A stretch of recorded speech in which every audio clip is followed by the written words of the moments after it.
हरिओम। भक्ति की वाणी।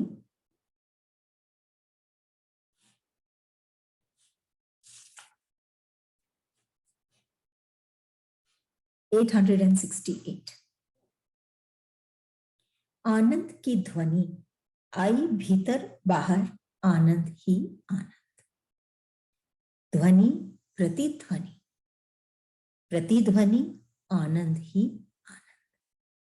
आनंद की ध्वनि आई भीतर बाहर, आनंद ही आनंद। ध्वनि प्रतिध्वनि, प्रतिध्वनि आनंद ही आनंद। क्या कह रहे गुरुदेव इस वाणी में? ऐसे तो इस संसार में हम अनेक ध्वनियां, आवाज,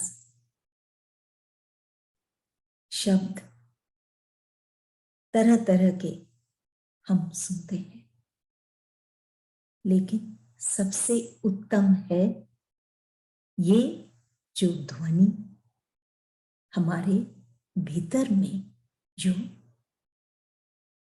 बज रही है, ये ध्वनि अंतर की। ऐसे तो बहुत शब्द हैं, लेकिन मौन सर्वश्रेष्ठ। क्यों? हम वो पाते हैं जो हम चाहते हैं, वो आनंद का अनुभव।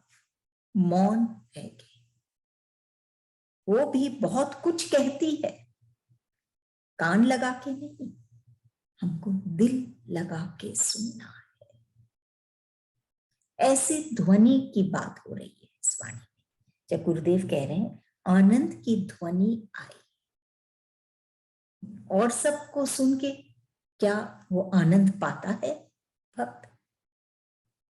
देव कह रहे हैं कि जब आनंद की ध्वनि जब वो सुनता है, ईश्वर की बात जब वो सुनता है, तो आनंद छा जाता है उसके भीतर। और खास बात इस ध्वनि की, एक तो बाहर नहीं भीतर है, दो मौन भी हो सकता है, फिर भी ध्वनि चलती रहती है, जो बाहर की दुनिया में पॉसिबल नहीं। थर्ड, ये ऐसी है ये ध्वनि जो कभी एक बार वो भक्त महसूस कर लेता, अनुभव कर लेता, सुन लेता है, तो वो हमेशा चलती ही रहती है। बाहर में कोई आवाज हम सुनते हैं समय विशेष के लिए, फिर वो आवाज खत्म हो जाती है, लेकिन ये जो आनंद की ध्वनि है ये शाश्वत है।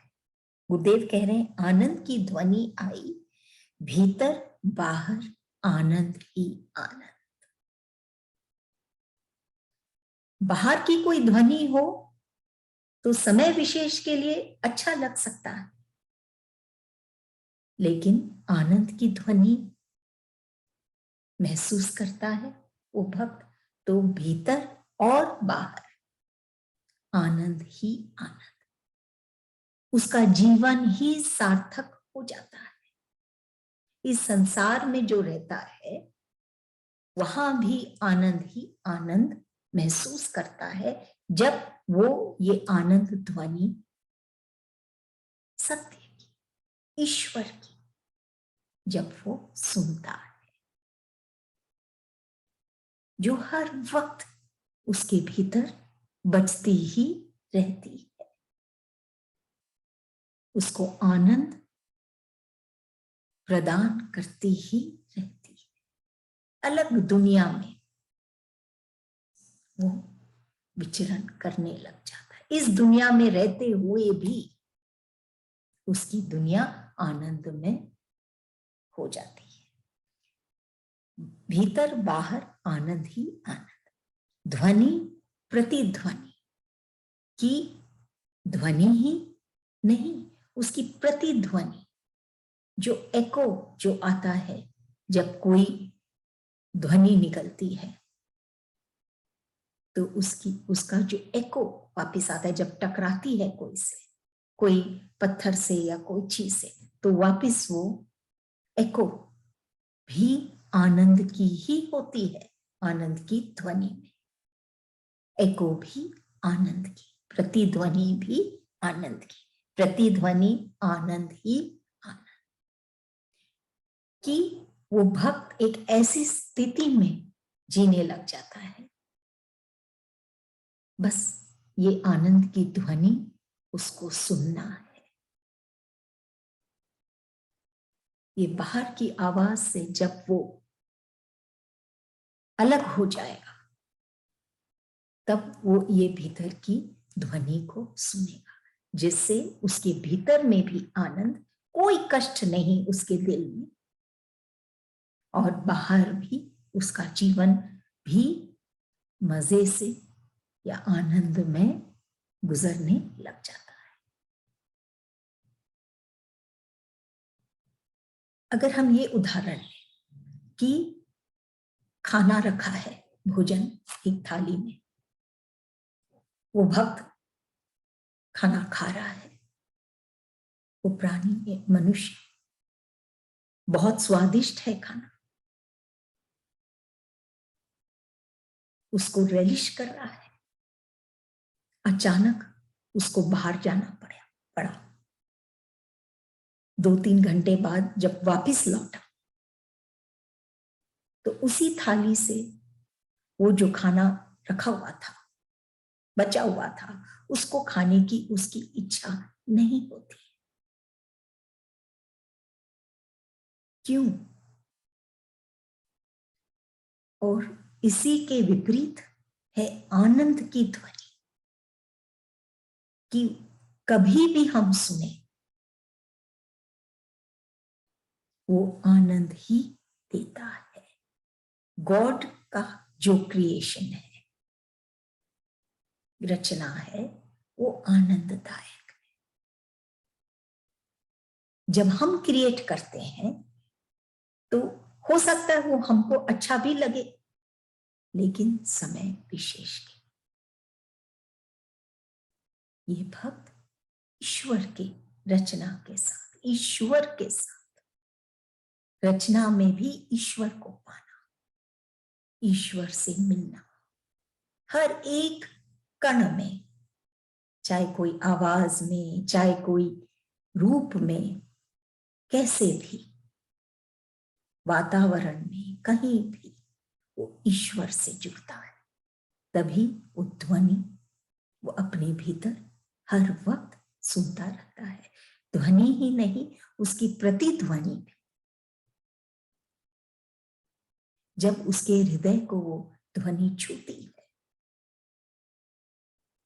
तो जो प्रतिध्वनि भी आनंद ही आनंद, उसका संबंध ऐसा हो जाता है। क्योंकि अगर हम संबंध बनाते हैं तो हम उसमें बंध भी जाते हैं। गुरु कहते हैं, गुरुदेव कहते हैं, तुम्हारा अपने आप से जो संबंध है, तुम्हारा खुद के साथ, स्वयं के साथ जो तुम्हारा संबंध है, वही संबंध तुम्हारा इष्ट के साथ है, ईश्वर के साथ है, या गुरुदेव के साथ है। उसको हम कोई नाम नहीं दे सकते। हमारा संबंध हमारे साथ, तो हम ये समझ सकते हैं कि इससे ज्यादा हमको कोई चीज भाएगी नहीं। प्रेम की पराकाष्ठा, ऐसा संबंध जहां सिर्फ प्रेम हो, कोई नाम ना हो, ये संबंध ऐसा बनाए तो हम ईश्वर के पास पहुंच मिलते हैं और ये ध्वनि सुनते हैं। जब तक हम उठेंगे नहीं ये चारों तरफ की बातों से, इस संसार के प्रलोभन से, तब तक हम ये आनंद की ध्वनि नहीं सुन पाएंगे। सुनने मात्र से हमारा जीवन सुंदर बन जाए। 809 69। कुछ दिया, भाषा दी, भाव दिया। कुछ लिया, दिल लिया, मोह लिया। दिल मोह लिया, मोह लिया। जादू है कुछ के।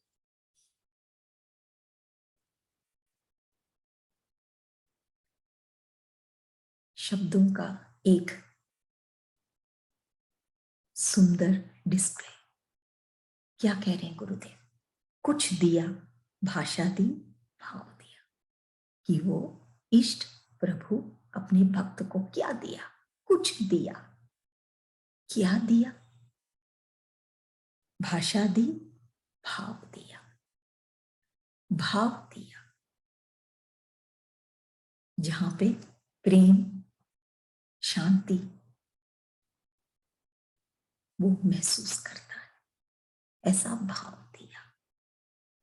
कुछ ना कुछ प्रभु देते हैं अपने भक्तों को, अपने प्यारों को। भाव दिया, और ये भाव को व्यक्त करने के लिए भाषा भी दी, शब्द भी दिए।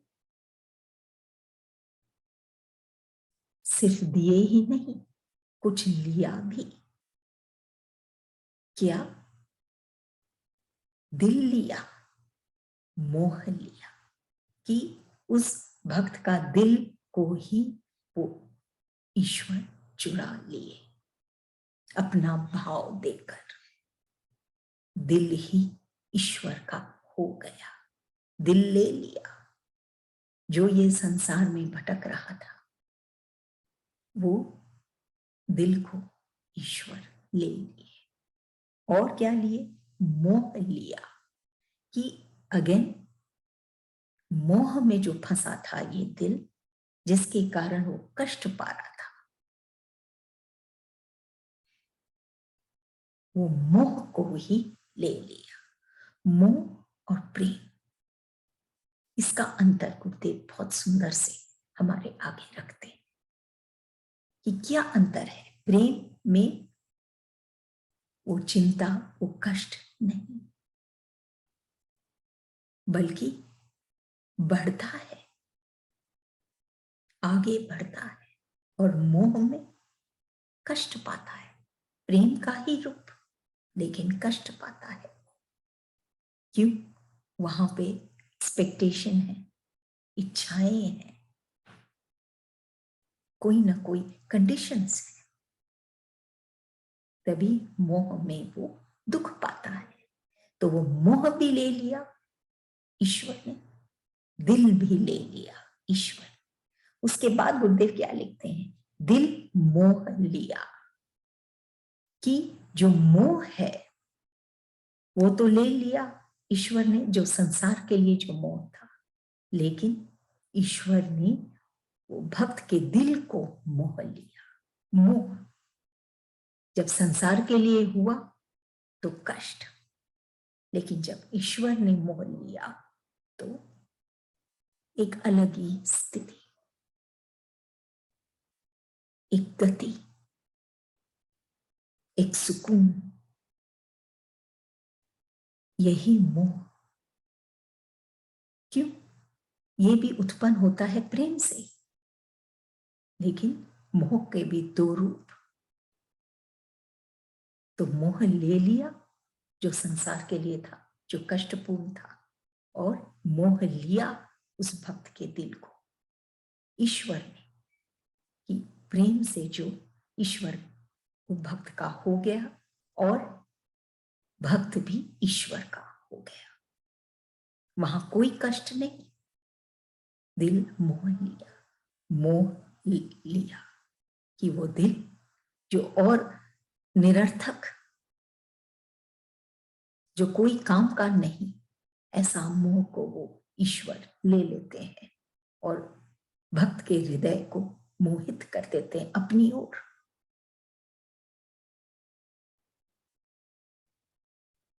जहां पर वो सब कुछ पाता है, कोई काम का नहीं, बल्कि उसका दिल बहुत प्रधान हो जाता है। उसके जीवन में आनंद के लिए सिर्फ मोह का रूप बदल गया। जो हम जैसे सुनते हैं, उड़ते हैं अहम में, अहंकार में, आसमानों में, उनको नीचे आने में ज्यादा वक्त नहीं लगता, फिर गिर जाते हैं। यही चीज है जो मोह के कारण, धन के प्रति मोह, व्यक्तियों के प्रति मोह, पदार्थों के प्रति मोह, अहंकार से भरा,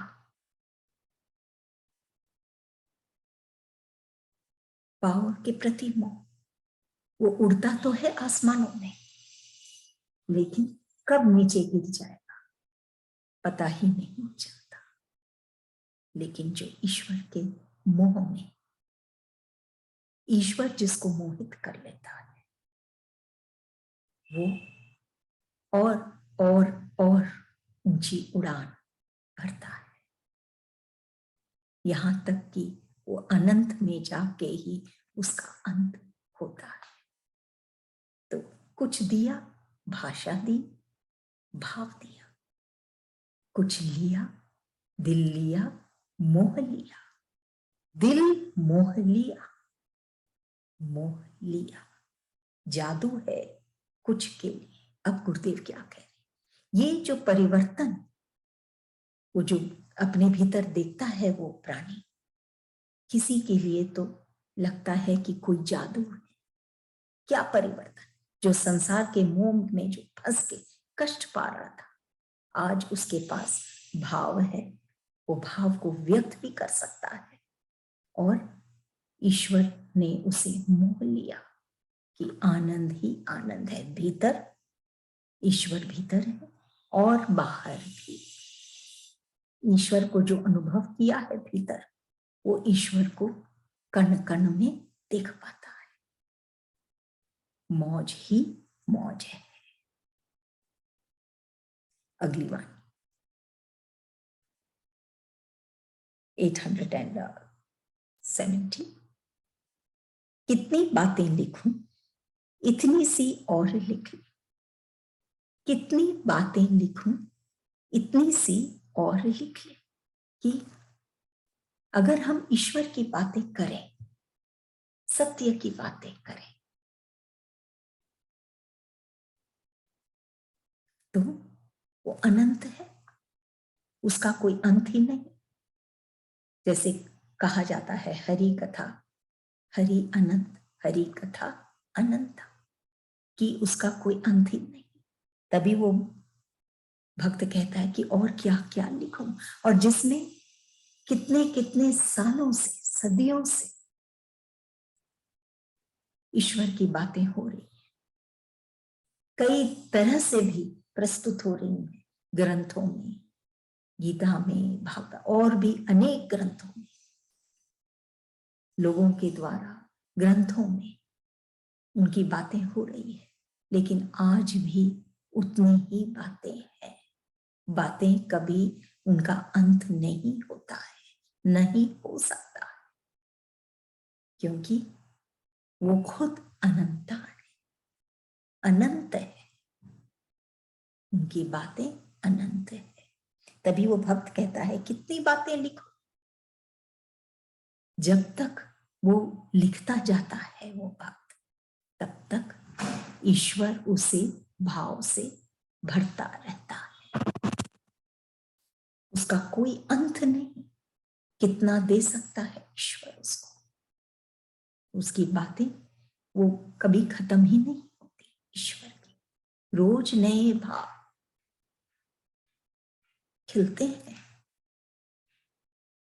अगर वो गाछ की जड़ों में वो जल दिया जाए तो रोज नए फूल खिलते हैं। अगर ईश्वर के आगे वो बैठ के ईश्वर की बातें वो पाए, ईश्वर का भाव वो पाए, तो रोज नए फूल खिलेंगे। भक्ति है ये बहुत पुरानी चीज है, लेकिन नई चिंगारी। रोज नित मैं हूं, तो कितनी बातें लिखूं, इतनी सी और लिख ले। ये कभी समाप्त नहीं हो सकती ईश्वर की बातें। तो जब तक वो लिखने बैठता है भक्त और भाव पाता है ईश्वर का, तब तक वो लिखते रहता ही जाता है।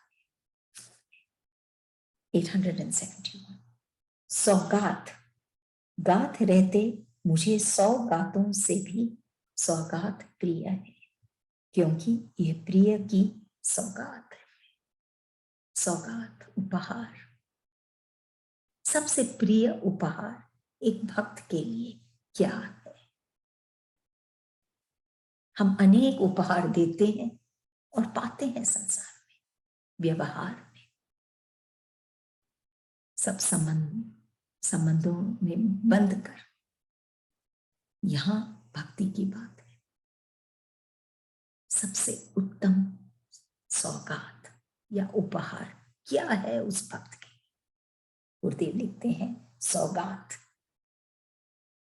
गात रहते मुझे 100 गातों से भी सौगात प्रिय, क्योंकि ये प्रिय की सौगात है कि जो वो भक्त को मिलता है प्रभु से, वही उपहार उसके लिए सबसे प्रिय है। जो प्रभु से मिलता है, ईश्वर से मिलता है, उसको गात रहते, जब तक ये शरीर है, गात तन, तब तक मुझे 100 गातों से भी 100, ये भी एक उपहार है। ये तन 100 गात भी मिल जाए, लेकिन मुझे वही सौगात प्रिय है, वो भक्त कहता है, जो मुझे ईश्वर से मिलता है, क्योंकि ये प्रिय की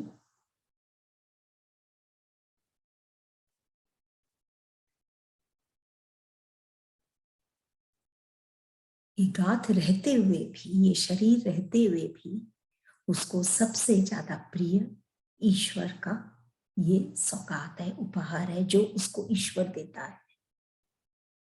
अगर हम सोचें कि क्या मिलता है उसको, वो भक्त को जीवन ही मिल जाता है। तन मिला, लेकिन अगर प्राण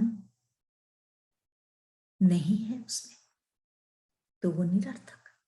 और प्राण होकर अगर उसमें जीवन नहीं, ये जरूरी नहीं है कि हमारे जीवन में अब और कितने श्वासें बची।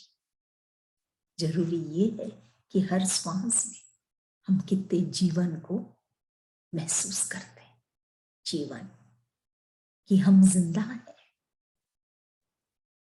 हम ईश्वर के हैं, शाश्वत है, ईश्वर से ही मिलना है। ये जो सौगात है, ये उस भक्त के लिए अति प्रिय है। प्रेम का एहसास, खास करके प्रभु के प्रेम का एहसास, उसके सारे जीवन को सार्थक बना देती। ऐसा है ये प्रेम का एहसास। नहीं तो जीवन मिला भी और निरर्थक, कोई काम का नहीं, सार्थक लगता ही नहीं। लेकिन उसका प्रेम जब वो पाता है, तो ये जीवन सार्थक हो जाता है। हम जब धूप में चलते हैं बहुत देर तक, तो आंखें धुंधली हो जाती हैं, दिखता नहीं फिर धूप के ताप से। वृक्ष के नीचे बैठते हैं,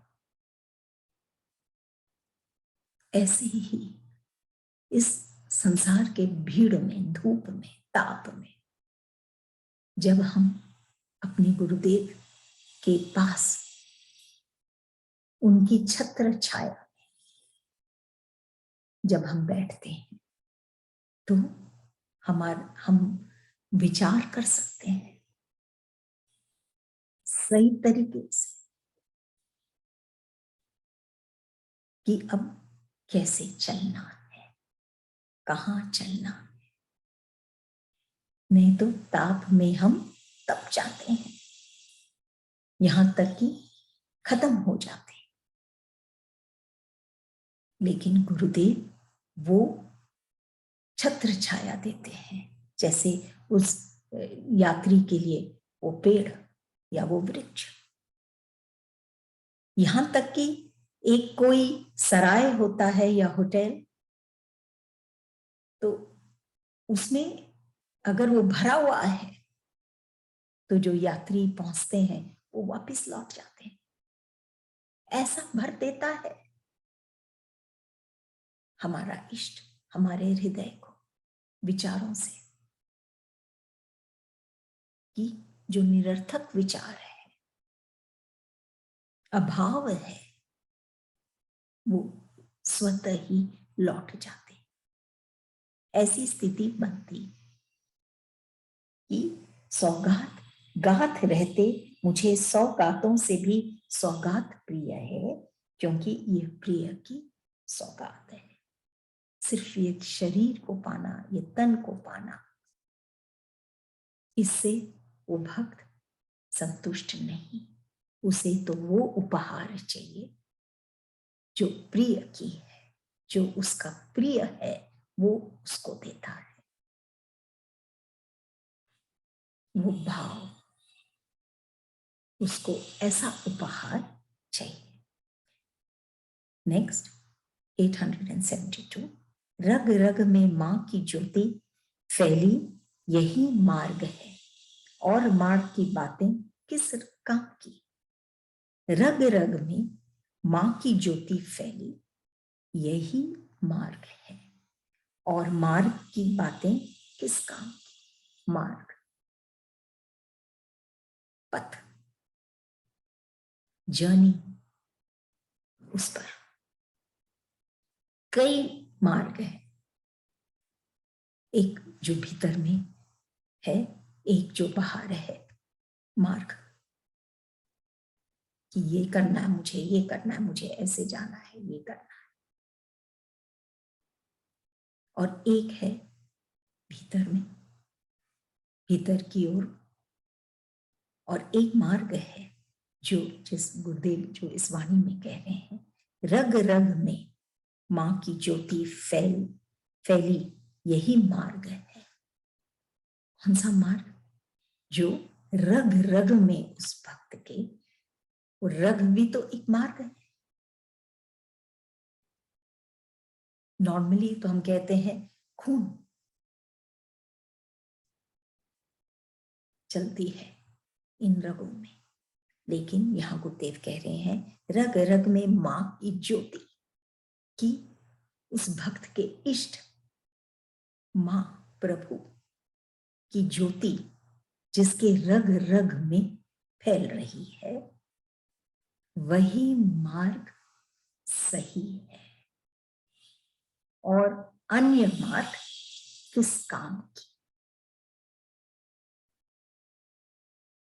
कि जब ऐसी स्थिति होती है तो उसकी आंखें वो भक्त की सिर्फ ईश्वर को देखती है। जहां भी वो जो भी नजारा हो उसमें सिर्फ ईश्वर ही नजर आते हैं। उसके कान सिर्फ ईश्वर की बातें सुनना चाहते हैं, सुनता है, सिर्फ ईश्वर की ही बातें सुनते हैं। वाणी से, हर एक इंद्रियों से वो ईश्वर से जुड़े। ऐसे जन के रग रग में, भीतर के कण कण में जो मार्ग है प्रकाशित हो जाता है। वो अपने ही प्रकाश से अपने मार्ग को प्रकाशित करता है। अपने ही प्रकाश, अपने इष्ट जो मौजूद है उसके रग रग में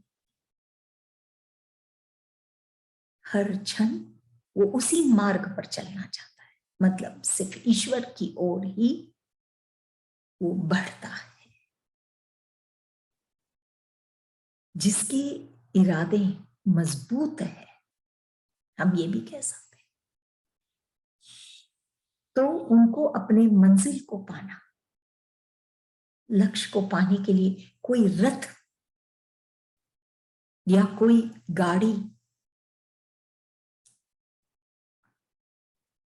कोई स्थूल की कोई पदार्थ की आवश्यकता है। वो स्वतः ही अपने रग रग में बढ़ता है, ईश्वर की ओर प्रकाशित हो जाता है। ज्योति फैली यही मार्ग है। अगर ज्योति नहीं हो तो हम भटक जाते हैं मार्ग में, दिखता नहीं, टकरा जाते हैं। लेकिन इस भक्त के रोम रोम में, रग रग में ज्योति है और वही मार्ग सही है। पेड़ जितना भी ऊंचा क्यों ना हो, जब तक वो अपनी जड़ों से नहीं जुड़ा रहेगा तब तक खड़ा नहीं हो पाएगा। वो तब तक खड़ा है जब तक वो अपनी जड़ों से जुड़ा है। ये भक्त जब तक अपने रग रग में ईश्वर को देखता है, उसी की ज्योति को पाता है, उसका जीवन में कोई भी तरह का क्लेश, कष्ट, पतन नहीं होता। वो आगे बढ़ता चला